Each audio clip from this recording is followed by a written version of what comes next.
Oh, it's an inauguration, bitches. We have elected ourselves as the first female president of the United States. So this is our inauguration. We're two presidents, and our faces are going to be on money. So welcome. This is our first podcast, and we're the president of the United States. So here we go. I'm Sean. I'm Nye. And so, Nye, what would you say is the reason why we came together to do this podcast? Okay, so I would say, so the name of the podcast, if we didn't make that clear, is That's What I'm Saying. And really the purpose of the podcast is just to kind of give our perspective, a female perspective of what's going on in our culture, whether it's politics or entertainment or music or worldviews or whatever it is. This is kind of our spin on it. So I guess how we came about it is, I don't know what we did. This is like stuff we talk about anyway, right? Yeah, I agree. I think, we are the ladies in the place with style and grace, as Biggie recipes has said. So, right. We grew up in a certain time. It was, during the 80s and the 90s. And, it was a period of time that, I tell people this all the time, hip hop, that was the golden age of hip hop.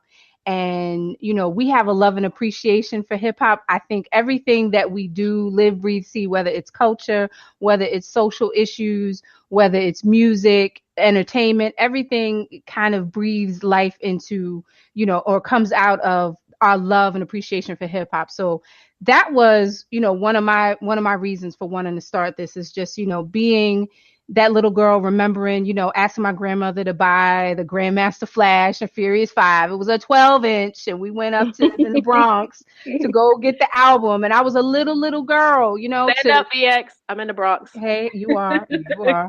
To hanging out with, not the On the Run Jay-Z, but the Hawaiian Sophie Jay-Z, like in real life. So, this is we speak from that generation. So I know that there are others like us out there. I know that there are others that, love and appreciate the things that we do. And, like I said on the website that, we're a weekly podcast. We're going to talk about some ratchet, but mostly from a woke perspective. Did you see, what's his name? The Wayans brother. He has a comedy show on Netflix, Marlon. I tried to watch that, and honestly, like back in what was Living Color out? That was like the 80s, and that was the 90s. That was the 90s.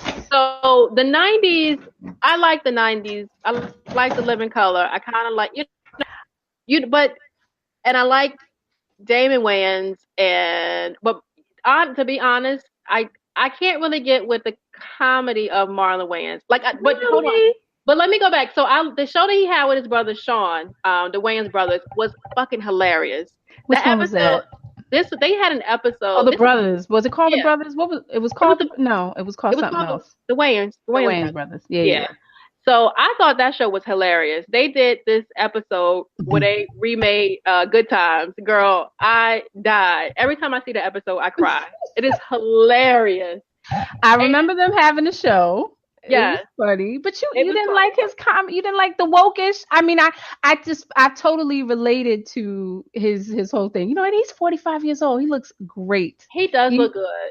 Oh my goodness. And he has grown children. I was just like, I was on the floor about that because he looks great. He looks young, like he's not overdoing it. But the comedy to me was just where I needed it to be. And that's why he said, I'm not all the way woke, but I'm woke-ish. I love it. So I'm sorry you didn't get into it. I'll try it. But to me, I always feel like his comedy, like he's trying to force you to laugh. And I don't like that. I like to laugh naturally. I always feel like he's trying to pull the laugh out of you. How much did you see of his show? I love comedy. I go to comedy shows. I watch comedy on TV. I love comedy. My sister's a comedian, Shatara Curry. Check her out. Go ahead. Right. So I can't sit through a back set. Like I can't even force myself to do it. So I may have seen maybe like 10 minutes of it, and I was like, I gotta turn this off because it just wasn't my cup of tea. No, it wasn't. It was maybe okay. I'll revisit it, but revisit it. It's on Netflix. You got it anyway. So just take a look at it because I actually watched it twice. So I was saying that to say that his whole platform about being wokish, and I think that explains, at least for me, where I'm coming from, on this journey and learning things. I mean, like I said, we are women of a particular age. So, back in our 20s, we did things when we were in our 20s, and now as we get older, you're more quote unquote awake to certain things. So you have a different perspective. Maybe you might approach it from a love and hip hop perspective, but your horizon has been expanded. So that's where I wanted to come from, right? I can see that. I feel like from my perspective, I definitely come from a hip hop background. I'm originally from Virginia, and I'm from the part of Virginia that's like by the water, Virginia Beach, Newport News, Hampton, and so Virginia is kind of an odd place. So depending upon where you live, it depends on the kind of music that kind of shaped you. So growing up, we used to they didn't play hip hop on like the regular radio station. It was on the AM station. It came on at 4:00. It was called WARP, and it was staticky as shit. But I used to work the antenna just right so I could listen to it. And that really, like hip hop really, I remember coming home from school and sitting in front of the TV and watching, it was Rap City and Yo MTV Raps. And I would just sit there for hours, and we would tape the videos, and I would just watch it. With your VHS on a VHS, yes. Right? Yep. Yes. I would in my cassette players, I would record stuff off the radio. I would write down lyrics. It was a great time for music back then. It was a great time for music. But, and that kind of, you would think sometimes you would grow out of certain stuff and maybe elevate and start listening to jazz when you turn 40. Yeah, I can't stand it. You know what? I do listen to. I can listen to it in spurts, but I listen to hip hop. I get into a little bit of R&B, but hip hop is just what I listen to. I listen to the old stuff. I listen to a lot of new stuff. I just love it. I love it. And just speaking on, I know you said, speaking on your roots, my roots started in New York, and that's, where hip hop started, whether you say it was, the BX or Uptown or back in Brooklyn. I can remember, like I said, back in the day, I was a little girl, and I would ask for these records. Like I said, my first record was Grandmaster Flash, going up in the Bronx and getting these records to play and, hearing it on the radio, whether it was WBLS or Hot 97, I don't even think existed at that time. It was, it was a period of time on a radio station where you could hear Dolly Parton, and then the next minute you'll hear the Sugar Hill Gang. That's how it was. But whether it was my family, my upbringing, I was always right there in the midst. So, I am hip hop, damn it. So speaking of hip hop, Netflix, I don't know if you know, but they have a movie coming out about Roxanne Shante. I heard. I think you put me on to that. I can't wait. When is that? When is it? Let me put it in my calendar now. Let me look it up. It comes out this month, March. I'm thinking like either this week or next week. I'm gonna tell you in a minute. But of the thing is, Mahershala Ali is in it, and that is my chocolate drop. Oh my God, I love him. Wait, now I have a what do they call it when you have a? Because you're talking about, and he's that's a beautiful black man. Woo, child. But one of the things that we could talk about it in a minute was the acceptance speech that what is the name of the guy? Okay, first, did you see the movie Moonlight? Yeah, I've seen it. I saw it twice. Did you? Oh, so it means you must have liked it. I loved it for so many different reasons. Girl, I felt tricked. You know what? I didn't know. I didn't really know what it was about. I just knew that he was in it, and I knew. Tricked. I felt bamboozled. I couldn't believe. Well, I knew he was in it. I didn't really know the whole premise of the movie. I didn't know the whole premise of the movie, but I love the movie for several reasons. Let me tell you why. Mm-hmm. So the first reason I loved it is because I love some chocolate eye candy. So, and that was like all throughout the whole. I loved it. Second of all, I love that it showed humanity between Black men, whether it was the romantic love or if it was just the brotherly love or the fatherly role model type. I just love that it showed that because in relationships between men and women and Black men and women and Black men, it's complex, and what we normally see on TV is that they're always like combating each other. There's always like some sort of aggression going on, and I love that it showed like a genuine love between these different characters. Maybe if I was put on a bit of notice as to what I was getting into, I could have maybe appreciated it on that level. But because I felt the premise was so much about this coming of age of this little boy, growing up in on the whatever other side of the tracks, I was not expecting that, which was, the love between, him and the other guy. So, when I saw, it was like a jaw drop. If I had known, I just felt like if I had just, and I'm one of those people, I will see it, whether bad reviews or no reviews, I'll go and I'll see it the first day.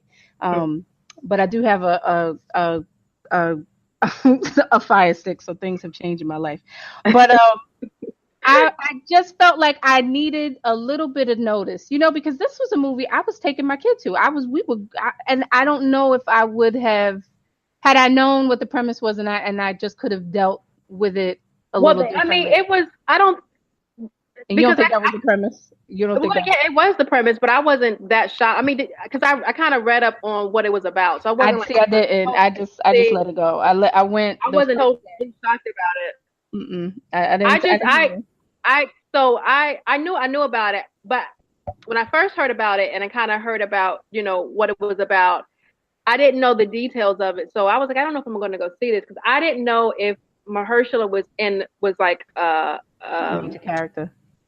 No, not a major character. I didn't know if he was like a predator in the movie, and if he was, I wasn't gonna go see it. You didn't want the dream to be ruined. I didn't want it to be ruined. I don't like stuff like that. So, did you ever see Beast of No Nation on Netflix? No, but I heard it's on my list of movies to watch. I favorited it. So this one, okay. So beware. I'm giving you the premise now. So okay. I was blindsided by this, because I didn't really read it. The whole thing. Okay. I'm not gonna give it to you, but I was kind of blindsided because I didn't really know what it was about. I just knew it was set in Africa. I knew Idris Elba was in it. Right. Mm-hmm. And when I started watching it, I was disgusted. I was disgusted, and I finished watching it just because I vested myself in it, and so I wanted to finish it. But I never watched it again, and I was like, I wasn't expecting that, and I don't like to see situations like that. I just can't stomach it. So, all right. So we're gonna do a part 2 next week, because I'm gonna watch it. It's said, already done. I'll watch it. Yeah. So go ahead and watch it. We can talk about it. So so when I first heard about Moonlight, and I kind of read on it, and I was like, I wasn't clear what I knew it was.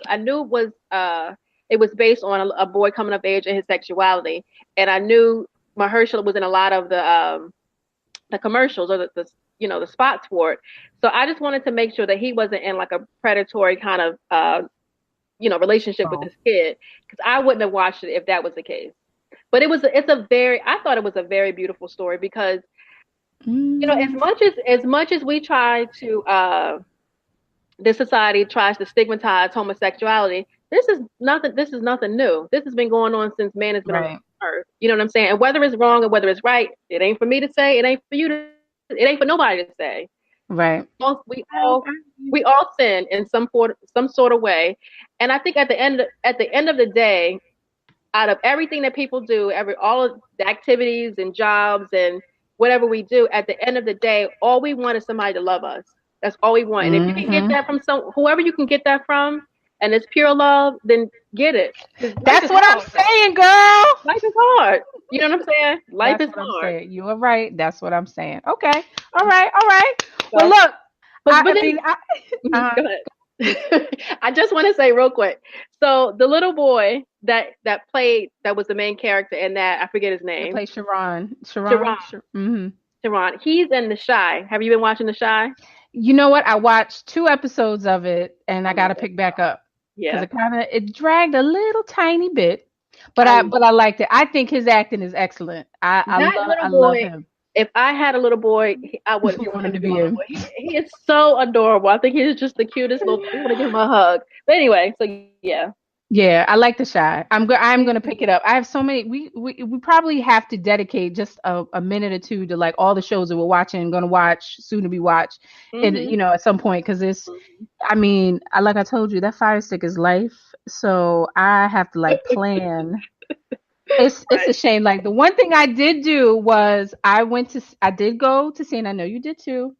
We all went to Wakanda, and Hmm. I paid my Black Panther dues twice. But let Good. me tell you, somebody has uploaded one of the finest videos on Fire Stick. And I mean, I literally could have just Wakanda playing in the background all day, every day. But Hmm. that Fire Stick is life. I'm putting one in every room in my house. Oh wow. It's Wow. it's it's so life. Like I'm watching. I, I just paused the Annihilation. okay. That's in the movie theater now. I wanted to see that. With the chick that was in that terrible movie that's Black Swan. I can't think of the name, but one of the most terrible movies I've ever seen is Black Swan. But she's in Mhm. Annihilation, and it's like I was gonna go to the movies to watch this. Oh, how dare I? So anyway, girl, I'm telling you, it's the best. I think I paid $35 for it. That's the best $35 I have ever For paid. your fire stick. Yes, I let my I think brother do I have something to it. one. Do I have a? It's actually it's Terrarium. It's the Fire Stick, but it's the program Terrarium that I downloaded to the Fire Stick that has breathed life into my cinematic viewing. Mhm. It's unreal, girl. It's unreal. But anyway, okay. So I think I wanted to. Okay, so we just have to take it a little ratchet now, but I think this member needs to be spoken upon. Oh Lord. Hold on. Let me brace myself. I need a seatbelt on. What are we gonna talk about? Are we gonna talk? I What are we talking about? Oh my God. Who is it? explosions, everything. Girl, Safari and his unit. Good Yeah. Lord. And can we even say it's a unit? We need to create a whole new name for it. It's Girl, just like that, that thing. that thing right there. And this is why I'm saying it's a beauty about black men. We as black women, we put up with a lot of ratchet, we put up with a lot of shit. But Wow. but really, I mean, you got to understand what digmatized is. Just being under the dick spell, like Mm. that thing was so beautiful. If it has a church, I'll worship at the church. when is the prayer service? I'll be there in the morning. Who knew? Who Good Lord, knew?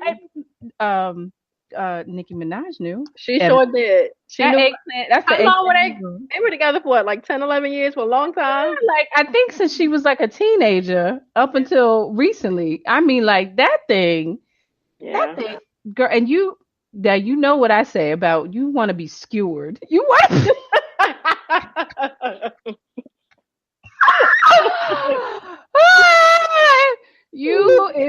if it can reach out of your mouth, it's doing things. Okay, like that. Look, I'm a connoisseur, a dick connoisseur, and good Lord, if there needs to be an award, there needs to be a Hall of Fame or something. And I mean, he's not a real big guy. So you can see all of that meat is right where it needs to be. Right, right. And Massive, it massive. is massive. And I just I don't even know how I want to say this. I want to say something, but I don't know. Say it. That's what I'm saying. Say it, say it. But a lot of from what I've heard, Hmm. what people have told me, that a lot of slim guys like that are well endowed like that. Have you heard this from me? No, I'm just joking. I'm not gonna. I'm not gonna tell you who my sources are. I've heard that, and So, it makes sense. I mean, look, it is a muscle. So if you're not necessarily working out all the other muscles, mhm. you're working out that one has plenty of time to grow. And I mean, but it's a gift. It truly is a gift from God. It truly is. It is. God, and I, yeah, yeah. And they get they don't it if you got a little unit, you got to do a lot of extra work. You got to do a lot of tricks and a lot. You got to have a lot of Cirque du Soleil going on. But if you have a small penis, it is imperative that your oral game is 1,000. Absolutely. That that should be that absolutely. You should not walk out your door with the intent of having sex with any female if your dick is small and you don't have any tongue game. It should never happen ever. And learn that early. We need to have a hashtag for that shit. Learn that. Teach the young ones. We're gonna teach the young ones. Teach the youth, the young Black youth. Like, teach them the truth. Like, for real, it should never be spoken. You mean you got a little dick? You girl. Yeah. One thing we talk about dick. Oh God, I can talk about dicks for a long, and I don't even know how much I want to say because. Well, let's say this out because I wanted to touch on our friendship, and not that our friendship has a lot to do with talk, but we talk. I mean, look, now you and I have been friends for over 2 decades, right? Like we've been through a whole lot. We've seen a whole lot. We've been through a whole lot. We experienced a whole lot. Every relationship that we've pretty much ever had, we know about, anything. So, which also means we've gone through any relationship that we've pretty much ever been in. We've been in together. Like, every person I've ever been with. I pretty much know every person you've ever been with. So there's been a lot of dick talk. Let me tell you, I can talk about sex and dick all day long. If I can't talk about nothing else, I can talk about it all day long. And I'm not squirmish about it. And I don't understand women who are squirmish because you absolutely. Absolutely. So I mean, we know where you came from. You know what we do here. We know what we do for a pastime. We know how much fun it could be. So right. I mean, and I think a lot of our show is probably going to gravitate toward. I mean, let's be real. Yeah. New dick, old dick, reminisce dick. I reminisce, whatever. Woo, Hall of Fame. Look. Whoa, Hall of Fame. Mm-hmm. Oh, yep. So this Hall of Fame and Hall of Shame. I got stories on both. Me too. Who's like you are still who's still in the running? I already know. So we will definitely be able to address some of the things that we have come across in our lives related to sex. Yeah. Most definitely. So okay. All right. So what else did you want to cover? What's another thing you wanted to cover before I run my mouth? Oh, I did want to talk about this is to kind of put our ratchetness on hold. I did kind of want to talk about the Brazilian woman that got murdered. I don't know if you've read the story. Her name is Marielle Franco, and she was like 38, young woman, young mother, and she was she spoke out a lot about police brutality and the treatment of gay. She was also gay. Treatment of gays, of women, of Black people in Brazil, and she was murdered like a couple days ago, like by a assassin. Heard about this. By a what? Assassin. Really? They shot up her car. And so the people of Brazil, they kind of they're protesting for her. They went up to the Capitol building, and it's a big thing in Brazil right now. Brazil has the largest amount of Africans outside of Africa. They have a huge black population. And, I remember as a kid, I had a friend. We went to the same middle school and we went to different high schools, but we remained friends. And this sounds so silly, but we were gonna we were gonna run away to Brazil. To do what? She hated her home life, and my home life wasn't bad, but I was a kid. Mm-hmm. I was a kid. I was going through some things. So how are y'all gonna get there? That's a great question. I mean, girl, is it a Greyhound bus? I don't know if Megabus went there. I don't know what we were thinking. Can we take Megabus? I'm not sure. But the thing is, I brought that up is because she used to say that there's no racism in Brazil, and I kind of grew up thinking that too. And until I started reading and knowing more about the world, and Brazil is racist. They have those favelas, and they're very, very racist. Oh yeah, as in most places, all the places on this continent. But they're behind us. Like we had our civil rights movement in the 60s and the 70s. Mm-hmm. They're kind of going through their civil rights movement now. Right. So anyway, so she died, and so hopefully it's gonna bring about some change in their society and their government. So I just kind of want to give her a moment, a little shout out. Absolutely. You know what I'm saying? She risked her life. She gave her life to a cause, and Wow. And so they're going to the government, and what are they seeking? What are they asking for? I guess it's just a protest. I don't know all the details. I don't know. Hopefully it's a little bit more organized than what we do over here in the United States, where we just protest and nothing happens. So hopefully it's more organized and they have some. What you mean, the signs ain't enough? The T-shirts ain't enough, the hashtags. So not to make light of people who are doing the work here in the United States, but Yeah. So I don't know what's going to come out of it, but I am following it, and I just kind of want to give her a little shout out, in recognition for all the work that she did. So let's make sure to just keep a pulse on that and what's going on there, and shout out to them and prayers to them moving forward. Her name is Marielle Franco. If any of you guys want to go and look her up, Marielle Franco. Okay. Mm-hmm. Well, I wanted to talk, since we've kind of gone through the ratchet minute. I can't go back ratchet, right? We can always go back. There's always time for ratchet. Well, so. let me do a woke minute. So I wanted to touch on the missing CDC worker, Timothy Cunningham. Did you hear about that?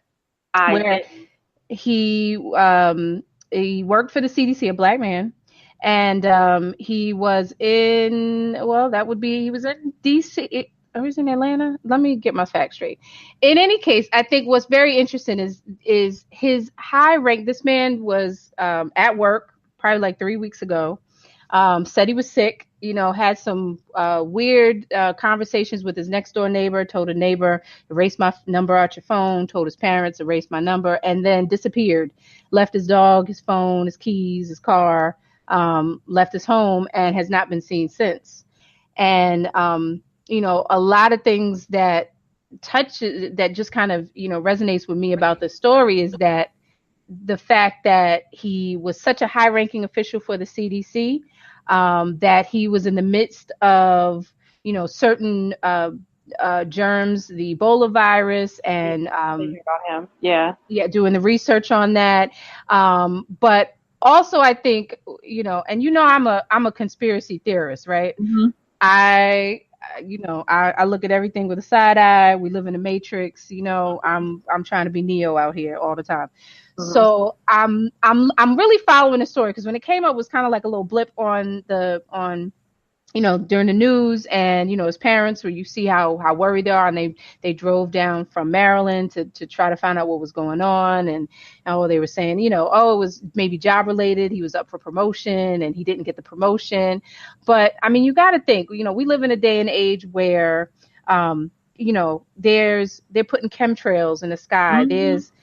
There's biological warfare, this whole thing that we have with Russia, which a lot of it is about, them being able to hack our nuclear systems and hack our grids. But also, biological warfare is a war nobody wants to fight. How can you fight that when, the enemy is amidst us in the air? So, I think there's more to the story. I'm definitely following it. My prayers and my thoughts are to Timothy Cunningham and his family, and hopefully, for his safe return.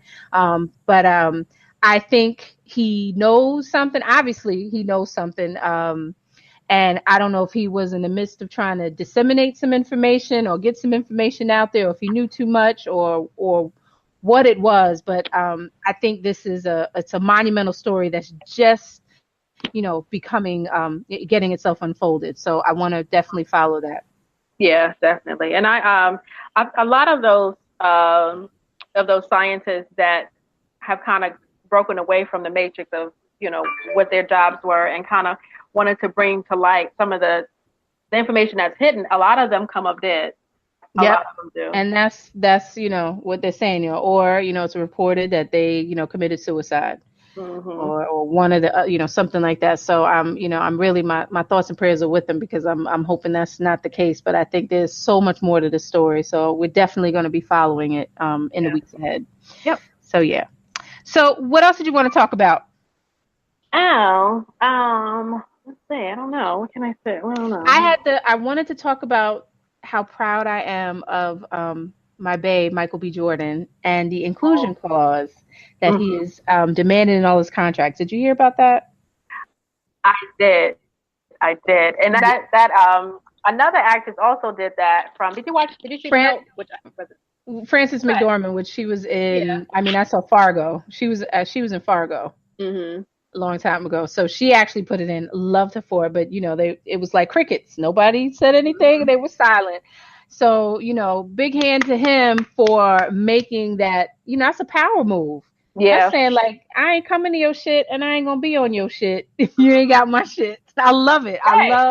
I love it. And I'm hoping that this will, it's not just a Colin Kaepernick thing, and that everybody will get up and stand up and do the same thing, especially in Hollywood, because look, man, we living in the age of Wakanda. Like this Black Panther time. This is this is when everybody is standing up. We everybody is happy. This is like Obama and Michelle Part 2. Seriously. Yeah. And he should really be commended for that, because he's relatively young. He's been doing in entertainment for a while, but he's young and his career is just kind of taking off. So yeah, I think he's early 30s, but he was in The Wire, so he's been 30. He's been doing this for a while. So, but his career is really is really on a trajectory of like just kind of shooting up. So it's awesome that he's taking a stance. I love it. So I'm just hoping that others will support him in the cause and do the same thing, because it could be a torrential change for Hollywood, and even reverberate in other places as well. So I'm loving it. Yep. And real quick, speaking of Black Panther, I don't know. Have you hold on, I'm trying to get this guy's name now. I can't even think of it. But the director of Black Panther, what's his name? I know I can see it. I can see his face. Hold on, I'm looking it up right now. Should have this. He directed Creed. So I love watching interviews of, just interviews of these celebrities. And this guy is really a smart guy. Ryan Coogler is his name. Yes, Ryan Coogler. You have to watch some of his interviews. He's I've seen quite a few. I've been, after the movie came out, I mean, it was Black Panther Central here at my house 24/7. So anything Black Panther was, whether it was YouTube, Netflix, we watching it. So I definitely got to see a few, and 31 years old. I love that a young guy. You could tell he's from Cali, and he's got that Cali swag. That's the one. I think that's the main thing I was really impressed with, is that he's from San Francisco. He's from Oakland, actually. He's from Oakland. You could tell he's from Oakland. Yeah. You know what I'm saying? He also directed that movie about the kid that got shot in Fruitvale Station. Fruitvale Station. Which I saw that one. With Michael Jordan.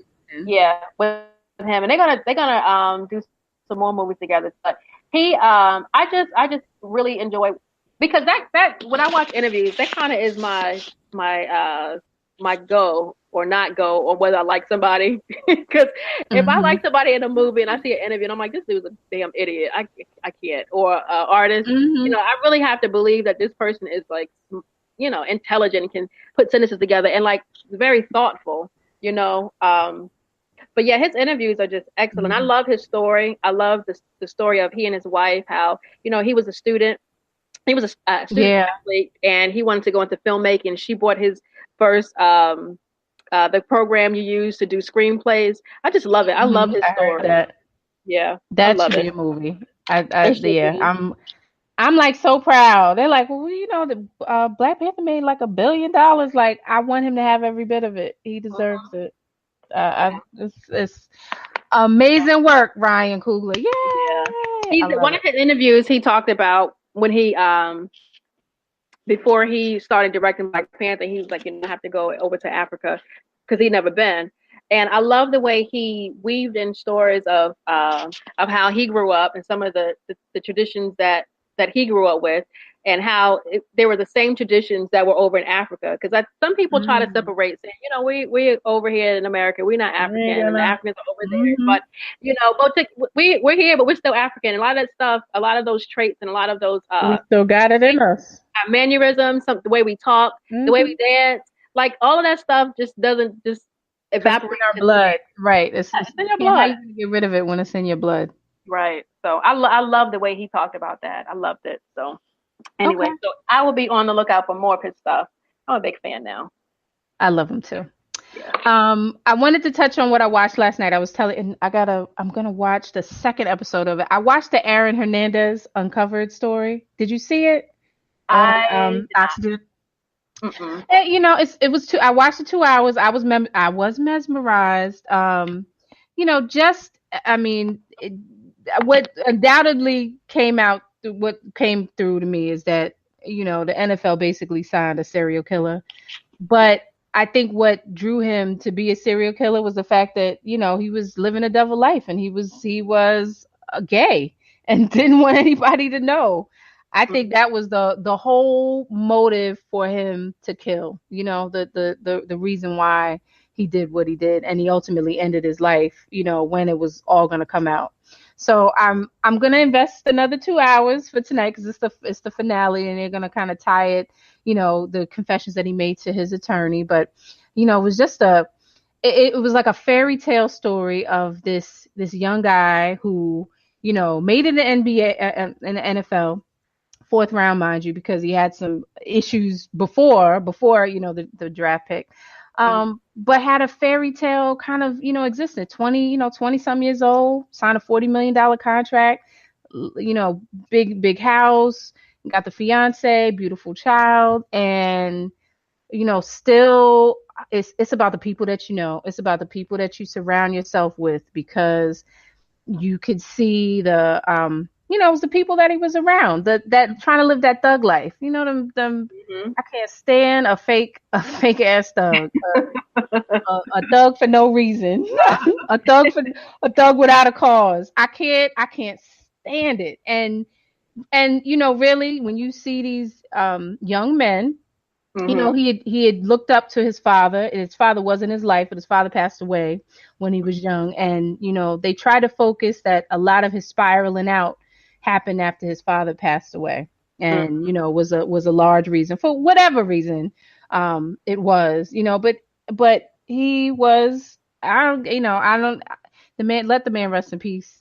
But I don't think he could really live who he truly was. I mean, can you think how iconic would that have been for an openly or out NFL player, bisexual player? I mean, now we live in this day and age. It's not. Is it a couple years, even a few years, fast forward a few years, it's not that we'll hear it. It's not that big of a deal. But I mean, back then, he took it so seriously. He took someone's life. That's my take on it. I'm gonna watch it tonight because I invested the first 2 hours, but it was interesting to see the rise and fall, and come to a conclusion as to how you think it might have happened. Yeah, I definitely will watch that. Because I remember some articles maybe like a year or two ago that talked about that, how it was coming to light where he had, he was gay and had these, I guess, homosexual affairs, and wasn't his girlfriend's brother found out or something? And that's the one that he killed, right? It was his fiance's sister's boyfriend. Mm-hmm. Yeah. And that's probably what it was. He was probably going to expose him, and and the dude took him down the street from his house and killed him like less than a mile away from his house. And then went back home like nothing. It was crazy. It was absolutely crazy. So, yes, I will be watching. If you're going to watch, let me know. What is it called? It's called Aaron Hernandez Uncovered. It's on Oxygen. Okay, yeah. Yeah, and I think it's I like the way that it's very well directed. It's not sensationalized. They don't do a lot of they have a lot of pictures of him. It's not a lot of interviews that you see of him. But the girlfriend or the fiance is being interviewed. His girlfriend in college who said, she was like, look, I knew he had some issues with his sexual identity in college. And his lawyer is an out, his gay lawyer was like, he told me many times, he was very conflicted. And I think but they won't say that he committed the murders, but I mean, what other reason was it for? So yeah, it's worth a look-see. It's worth a look. I'll take a look at it. I'll take a look. Right. I'm always on the search for TV. Okay. A good show. So. What about what we got next? What are we talking about next? Let me see. I don't want to. I was in the woke minute, but I wanted to go back. We can stay in the woke minute. Or we can go ratchet. Well, not necessarily ratchet. What do you think about Jay-Z and Beyonce doing an On the Run tour too? I think it is it's great. What I don't think is great are the damn ticket prices. God damn it! I'm like, what? If I had to put a car note down to see Jay-Z and Beyonce, I'm good. I'm so good. I saw her some years ago after she had first had what's her name? Blue Light. I was about to call her Blue Light. Blue Ivy in Atlantic City. And she has a stage presence like what's Cher. She reminds me of Cher for some reason. Just with the whole theatrical, it was a great show. And then didn't we go see a show? I feel like we saw Jay-Z. Maybe, I don't know. No, I've never seen Jay-Z in concert. I've seen Bey. I saw her. This is before Blue. I saw her on the Miss Carter show. That was before Blue. Miss Carter. So that was some years ago. And she puts on an amazing show. An amazing show. Yes, I would definitely spend. I would spend a coin to go see her. Are you paying $450 for nosebleeds? No. Question. No, because I know Tidal is probably going to live showing of it, so I probably won't. I'm so good. I mean, yeah. And I'll pay. I love live music. I love going to concerts. But if I'm gonna pay, I need to be like close. I don't have to be on the floor. I need to be on stage for $450. I need to have a chair like they have in the auditorium in your high school. I need one of those. I'm not doing it. I'm just. And especially when they're gonna live stream it. I'm pretty sure they're gonna live stream it on Tidal. Shout out to Tidal. Right there. Yeah, you told me that. You told me I need to get on Tidal. You have to get Tidal. I think they should hire me as their spokesperson because I talk about Tidal all day long. Sure I do. I'm just trying to figure out what's the benefit.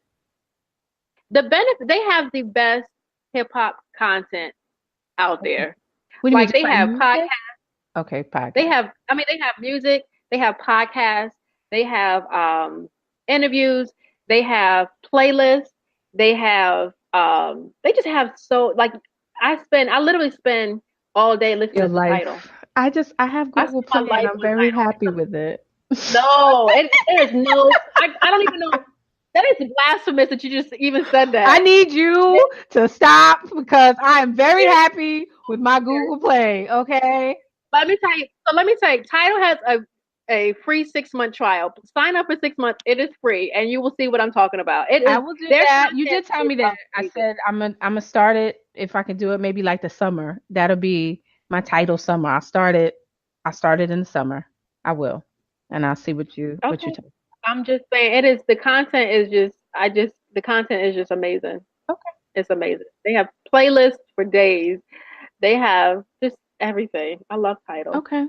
Uh, All right. Well, I'm gonna get on it. I was just watching they have this podcast, Rap Radar, and they were interviewing Yes, I know Rap Radar, but I right. listen to So Rap it's Radar Elliot on YouTube. right. So it's Elliot Wilson and B Dot. So they were interviewing. I just watched the interview with Jermaine Dupri, and I wanted to get your opinion. So Jermaine Dupri has a he's accomplished a whole lot. Yes. Like when I think of Jermaine Dupri, I'm like, he had So Def, he had this, and maybe because I'm from the South, but mainly the hip hop I listen to is like, But he's from the South, right. So what I'm saying is, I'm from the South, but mainly the hip hop that I listen to is not really. Now I listen to more Southern hip hop, but back in the day, doing like, I listened to a lot of, Jay-Z now. I listen to a lot of that hip hop. So, so Jay-Z, not Jay-Z, Jermaine Dupri was there, but he wasn't like, oh, Jermaine Dupri. So, but when he actually, so he doesn't really get the praise that he actually deserves because he has a lot of accomplishments. A lot of accomplishments. I totally agree with you. I totally agree with you. A lot of songs he wrote, a lot of beats he produced, his groups. Like I totally agree. I think the game changer for me on Jermaine Dupri was the Drink Champs episode. Did you watch that one? I haven't watched that. Now, I mean that because like you said, I mean, I just thought I like Jermaine Dupri, switching 4 lanes and that whole thing. But I did not recognize his contribution to hip hop and just how long he's been in the game, from Criss Cross to, to Brad to, all moving forward. And I really didn't know until I saw him on Drink Champs, and that man could drink too. So what's your question you gotta ask me?